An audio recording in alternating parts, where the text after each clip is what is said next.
K-pop Demon Hunters is breaking all the records and has really taken the world of fandom by storm, but why? Hey, welcome back to ScreenCrush, I'm Colton Ogburn, and we need to talk about Netflix's latest animated movie, K-pop Demon Hunters, a straight-to-streaming movie that is breaking tradition and now going from streaming to the big screen. Later, I'll be joined by ScreenCrush's very own Srinidhi Rao and Ethan Ng to explain the movie's ending, where a potential sequel could go, and how accurate this movie's depiction of K-pop fandom really is. So, in case you've been living under a rock and not inside a TV, who would live inside a TV?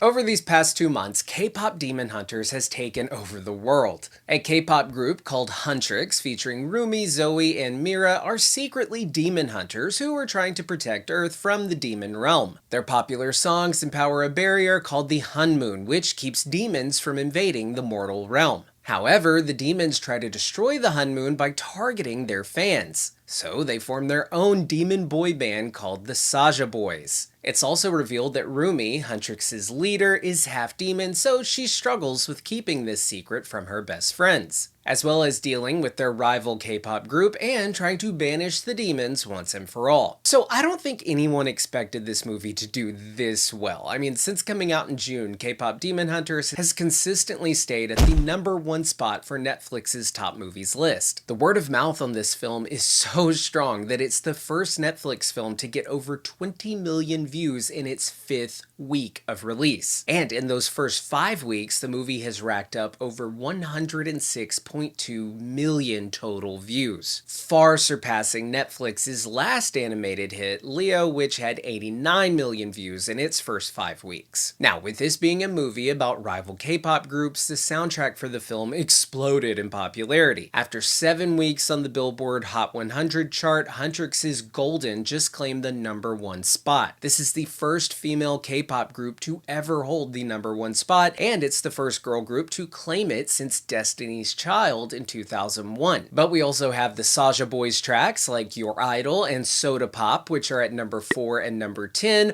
while the other Huntrix songs like How It's Done and What It Sounds Like are at #14 and #24. And they are even putting out a sing-along version of the movie in theaters, which I'll talk about here in a bit. Now, this movie was made by Sony Animation, who also made the Spider-Verse films. The animators got really creative, combining techniques and cues from anime, chibi animators, and even K-dramas to make scenes not only funny, but super familiar. And the story is something that audiences have really resonated with. Every character is relatable, whether that's Jinu and Rumi's desire to hide parts of themselves, or Zoe and Mira's desire to belong. Now, like any giant film success, talks of a sequel have been rampant online. The Wrap reported that Netflix is referring to K-pop Demon Hunters as their Frozen, and it is being speculated that Netflix is looking to create a film trilogy, a series, a stage musical, and a live-action remake. They are gonna milk this cow, and you can't really blame them. But that last one, the live-action remake, it received so much backlash online that Netflix has now backtracked/clarified that there are no current plans for a live-action remake. Okay, but now I want to talk to some actual experts on this movie. I have my friends Shri and Ethan. Guys, you two are just with the rest of the world and are crazy about this movie. So before we dive into the nitty gritty, I just want to get your thoughts on the movie. Do you have any complaints? Do you just absolutely adore it, Shri? I don't know exactly how many times. I think it's probably in the double digits. The amount of times I've seen this movie, trying to dissect it as much as possible, maybe just jamming out to the songs. Um, you know, of course there are going to be some nitpicky things, but ultimately it was fantastic. Ethan, what about you? I remember you having a similar complaint that I had with Fantastic Four. You said it was too short? I heard there was a lot of deleted scenes from the movie. I know that there's a specific one a lot of fans wanted, which was an aquarium The date aquarium. scene. Yeah.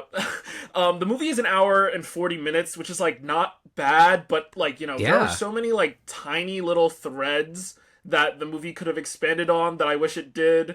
My other kind of issue with it is it suffers from streamer or Netflix dialogue where you can throw this movie on a second monitor and still know what what's going on. The characters kind of speak like they explain everything to you.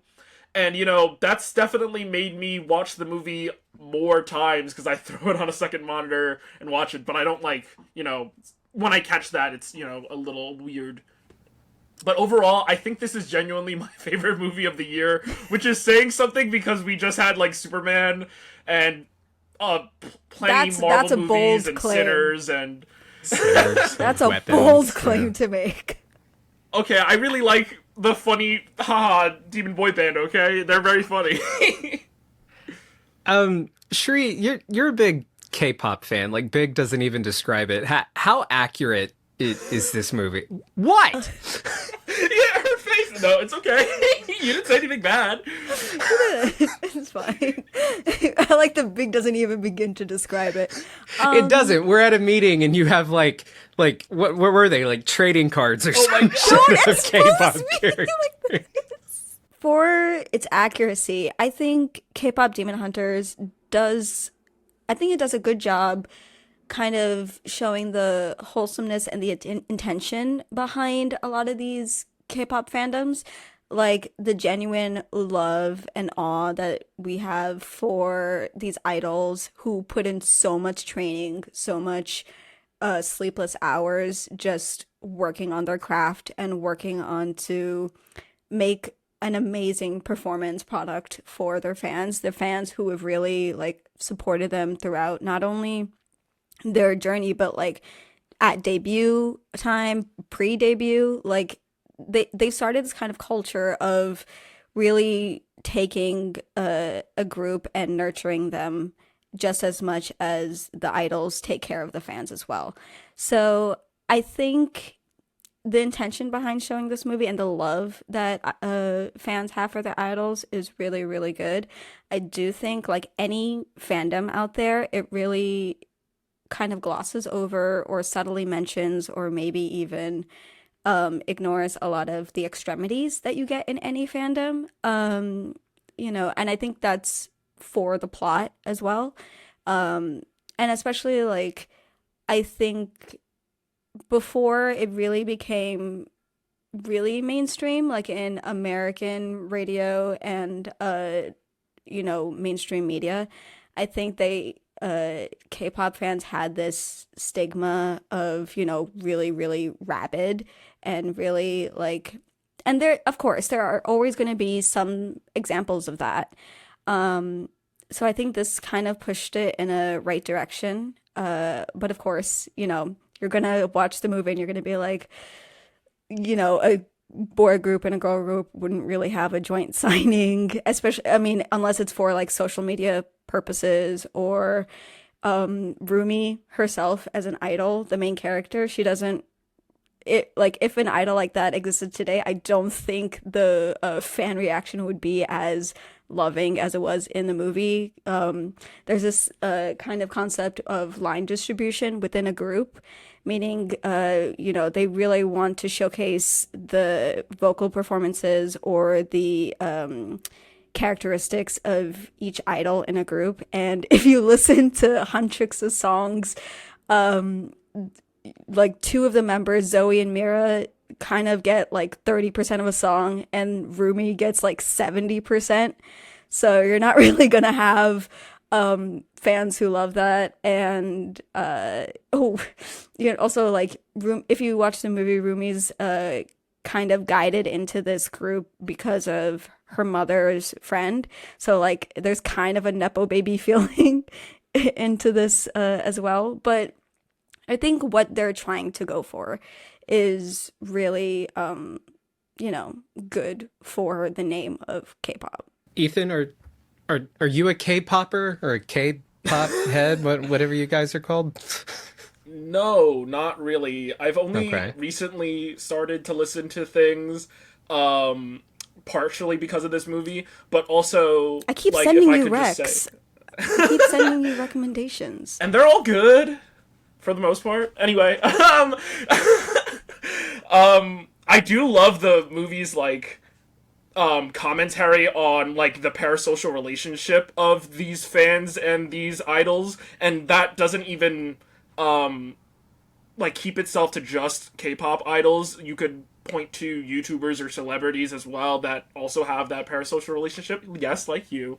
Um, like the like toxic relationship and like the hidden meanings behind those the some of their song lyrics I think is so good, like in the villain's song for the movie Your Idol. The double entendres Yeah. go insane. Like, Yeah. I think it's some really, really well done lyrics in terms of, being if whoever hasn't watched the movie, please go watch the movie first. But the villains kind of suck the soul out of the fans, and that kind of powers up the Demon King. And so it's juxtaposed with an idol's, like a fan's obsession with an idol. Like, we're going to steal your soul because you now just, worship us. So. Okay, with like how this movie ended, what are we thinking sequel wise? Like I do want to ask you guys about your thoughts, like as big fans of the movie. I want to ask your thoughts on like the spin-offs and the live action thing and all that. We'll get to that. But just a straight up sequel to this movie. What are you wanting to see? What do you think we'll see? I of course want Genu. Spoilers. Obviously, watch the movie. Genu dies, and I want them to save him. That's the like obvious sequel bait.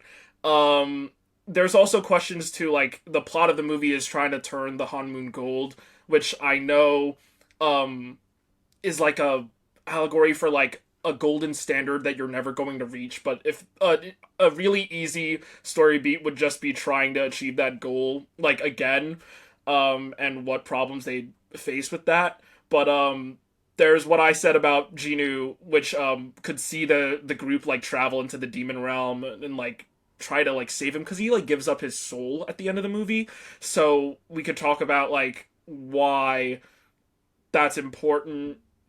Well, not only for his character, but also like that idea of like transferring a soul to somebody else, like giving sacrificing yourself, not only in a literal sense, but like a metaphoric sense.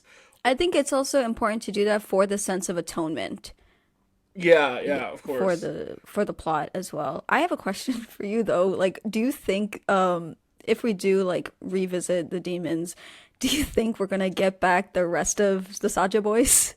I mean, I hope so, because they're kind of just caricatures in this movie, which I think works with the whole boy band and its stereotype like allegory. I think that's awesome, but I wouldn't be opposed to that idea.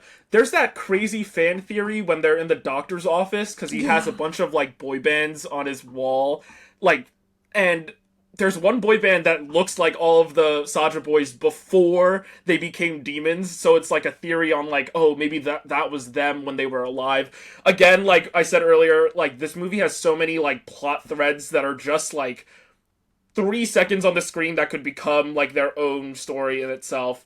Like Zoe and Mira, and then like Celine's whole backstory and their mom and their group before, a prequel, sequel, if you will. But yeah, that's what I would like to see. Okay, well, prequel, sequel. What about live action? What are we thinking about live action? I know this is kind of Do you want to go first, Sri? controversial. Or Yeah. should I let it all out now? I think I've my views on this are very clear to those who know me, but I am in the group of I think animation should really be celebrated for what it is, and I'm really not a fan of all animation becoming live action after a certain time because I do think that kind of negates the you know the wonder and the incredible detail and work and effort that people put into animation. Just because it is animation, it's not necessarily juvenile. I think it takes away the magic that people do put into this kind of art. And just because, they're and you're going to be limited with live action as well. You're going to, there's some things you can only express through animation and drawing and sketching that you can't really replicate that well. So, I think just to give an ode to the animators, I wouldn't rather see any live action of this. Do you find it disrespectful when they take an animated show or movie and make it live action, like almost as if they're saying, oh, hey, this was good, let's actually do it right, or something, and make it like more adult by making it live action or something. Do you think that that's kind of what they're saying when they go that live action route? Like, I remember our post-production supervisor, Harriet, nearly beat me with a stick one time when I said, a live action Invincible would be pretty cool. And I quickly learned, don't say that. So is it like a disrespect thing? 100% in my, or like there's a level of, oh, I want to make this live action so that people who don't want to watch an animated thing will go see it in live action and experience the story. Much with like what's going on with How to Train Your Dragon right now and like the Disney remakes, although the Disney remakes are all like slight changes to the story. But it's like at that point, I understand the argument for that, but at that point that person should just experience it in its original like format, just because it's being animated doesn't mean that it's for kids, like Shri said. But also we have movies like Into the Spider-Verse and Across the Spider-Verse now, and like I think that one film, I haven't seen it yet, Neza, but it's like a very like beautifully animated like thing that like I think it gets advantages by being animated. Nobody is saying like, oh, I want to see Into the Spider-Verse, but it's all humans, like only. Like we might cover on this channel like asking for Miles, but I would never want an Into the Spider-Verse like 1-to-1 human recreation. Like the watch Spider-Man No Way Home. Like, yeah. I think you lose a lot of I think you lose a lot of the voice when you translate it to live action as well, because what gives it its whimsy, what gives it its love is the kind of style the animators put into it, because this is their story. And when you copy it 1-to-1, it kind of, in my experience, it always feels like a cheap recreation, because you're trying to live up to something that was so beloved. And, you're always going to be like, that was fine because I saw the original. I saw the one that actually inspired me in the first place. So... yeah, to that point, my argument has always been like, what's the harm in doing it? Like, you still have the original. The live action doesn't like take away the original. But I think to you guys' point, when you do the live action, you're perhaps taking away from any further development on like a proper like sequel or a spinoff in the animated realm. If they go the live action route and determine like, oh, maybe this is cheaper, oh, maybe this appeals to a wider audience because they think animation is for kids. So I totally see your argument there for how a live action can hurt the original. But I think we're seeing, like with what Ethan mentioned with Spider-Verse and now with K-pop, what the is the movie called? K-pop Demon Hunters. I almost said Demon Slayer, and I was like, that's not right. That's not right. I'm working on another script on that too, so don't. We would have beaten you with a stick for that. Now, and I'm seeing, hey, Arcane as well. Arcane, great. I need to, Arcane. That's another great example. Sure. Yeah. So what they're doing with K-pop Demon Hunters, and now how it was a streaming movie that is now going to movie theaters, I think that combined with other recent animated successes is showing us that not only do we have a conversation to be had regarding having movies go to the big screen first, specifically have animated movies go to the big screen first as well. It's like the only animated movies that go to the big screen are targeted at children. There is a massive audience for adult animation that I think should be going to movie theaters first. And that's what I want to talk about next. Thank you so much, Shri and Ethan, for joining me and educating me on Demon Slayer Hunter K-pop thing. I appreciate it. Okay, so we're in a really weird spot for the movie industry right now. There is a massive game of tug of war being played between traditional movie theaters and streaming, and which one will be the future of consuming movies. All too often, we are seeing some pretty great films get sent directly to streaming instead of having a theatrical run that helps the studios and the theaters make way more money. And having a theatrical run before it hits streaming actually bolsters a film's performance on streaming. Now, on the flip side of that, we have seen some movies go to theaters that no one really goes to see, but then they do take off on streaming. It's a mixed bag. But generally speaking, the best practice is to put the movie in theaters and then 3 to 6 months months later, drop it on digital. When you look at the data and the metrics, that is the most successful formula thus far. And I mean, yes, K-Pop Demon Hunters did phenomenal numbers on streaming, and who knows if it would have done the same if it had dropped in theaters. I don't know that it would have become some billion-dollar film, but I think we can safely say it would have brought in at least like 400 million. But then again, I'm not so sure it would have had quite the same popularity, because there is something about the ease of streaming that can make something go viral more easily. But generally speaking, I do think that Sony has to be kicking themselves for signing this movie over to Netflix and letting them pay for everything, resulting in the movie just being dropped straight on Netflix streaming service instead of Sony taking the risk and putting it in theaters and then dropping it on Netflix.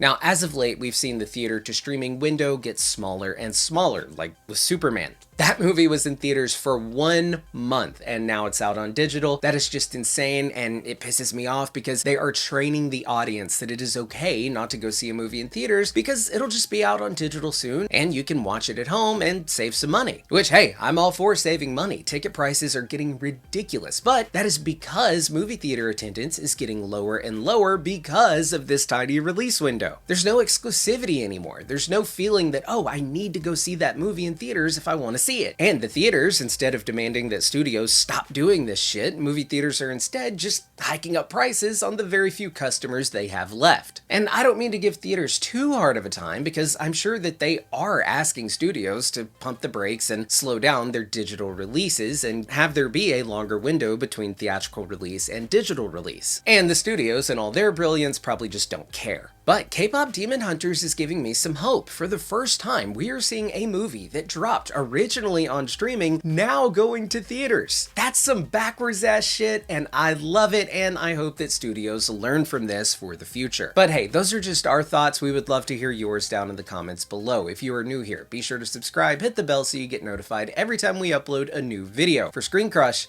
I'm Colton Ogburn.